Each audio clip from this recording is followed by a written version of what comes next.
There is one problem that I want to bring out here that is working against the family in our world today, and anyone who is keen on keeping their family healthy and strong need to watch out for.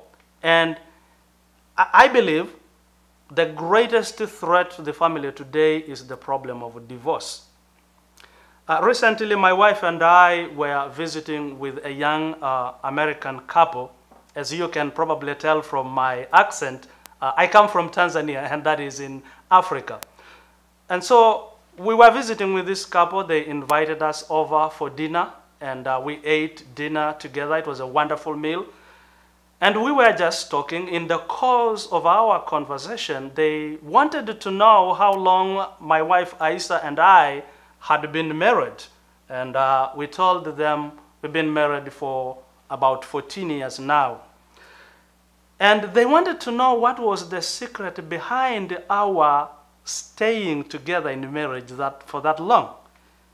To be honest with you, that question stunned me first, because the implication was that given that length of time in marriage, we were supposed to have been divorced by then. But you see, from the culture that we come from, our African culture, beside our Christian values, there is simply no room for divorce. First of all, you have mechanisms or systems of accountability surrounding you.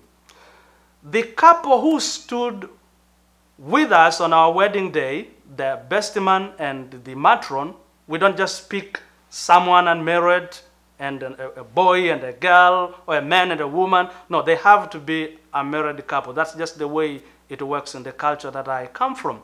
And their role is not just to escort you to the altar as you go to exchange your marriage vows. They are actually your marriage mentors and counselors.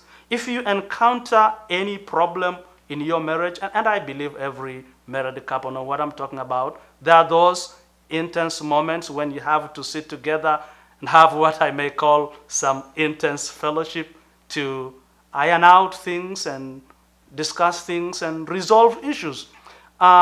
Your best couple, the matron and the best man, are the first people to come in when you need a third person in working out issues in your marriage. So those are your first accountability people. And then you are accountable to your parents. You are accountable to your extended family. You are accountable to your community. You can't just make decisions, what I may call, for lack of a better word, stupid decisions, like just walk out of your marriage and dump your wife or dump your husband, because you owe an explanation to each of those accountability people whom your decision in one way or the other will affect.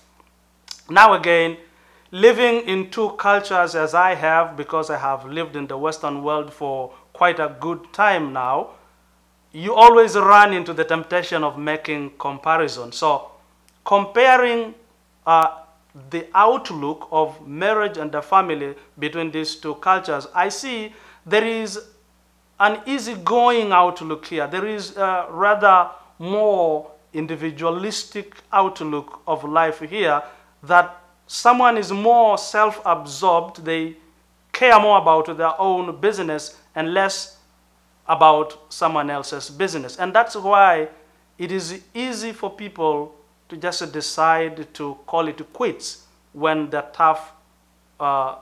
going gets tough in marriage. Whereas on the other culture, you really work on resolving issues because you know there is no way out. 15 years ago, when my wife Ice and I led each other to the altar to exchange our marriage vows, we knew that we are getting into this thing for life. And therefore, every time we experience a challenging situation, a problem between us, we have to sit down and prayerfully work it out together, because we know if we don't, we are creating a hell for life for us, and we are not naive enough to allow that to happen. So we gotta sit down and work out things. which really reminds me of the fruit of the Spirit called patience in the book of Galatians chapter 5 verse 22. And I think there is a great need to revisit the fruit of the Spirit called patience. Lack of patience to bear for one another is one of the things that lead to many problems that ought not be there, that are wreaking havoc on the family, especially in the Western world. But if you have that love, if you have that care for one another, and the patience to sit through situation until they are resolved, then you build your family strong. Because my experience in marriage is, usually once you get over one problem, you are stronger than you were before. Then another comes, you have an experience from having dealt with some other issues in the past, that if we handled that and we got over with it, we can also handle this and get over with it. In Matthew, the book of Matthew in the Bible, chapter 19, we see people called the Pharisees coming to Jesus, and they were bringing to him the issue of divorce. They wanted to know from Jesus if a man could divorce his wife just for about any reason, even for personal dislikes. And their justification was the law of Moses allowed them to divorce their wives. But I find something very interesting in Jesus' response to the Pharisees. Then Jesus said this statement, "From the beginning, it was not so." Which means, from the beginning, as God instituted the family, he never meant for it to break. God meant the family to be for life. But because of the hardness of people's hearts, we see a lot of hurting, a lot of pain that is being sustained in the family. Wives that are left and having to raise their children on their own. Children that are denied the privilege of a father figure in their lives. Men that are abdicating their responsibilities of being a husband to their wives and a father to their children. We need to be committed first to God and then to our families, because every time a marriage breaks, every time a family breaks, there is a lot of hurting caused in the life of someone. And God, who created us, God who gave us life, God who instituted the human community, never meant for us to go through this pain that we see in the society today. So, for you who are watching me today, maybe you are in a family, and maybe you are dealing with some difficult situation. Let me say to you this: it is possible to work it out. It is possible to resolve it.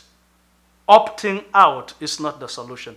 You are just creating a chain of problems that will follow you your entire life. And not only your entire life, you are leaving behind a whole other array of people who are going to be affected by your decision. Stay in and prayerfully seek the face of God, the one who in the first place established the family, because he has the solution. Just as you can take your car to the dealer, to the manufacturer, and they know how to fix it, God, your maker, knows how to fix your relationship when it is troubled for whatever reason that may be.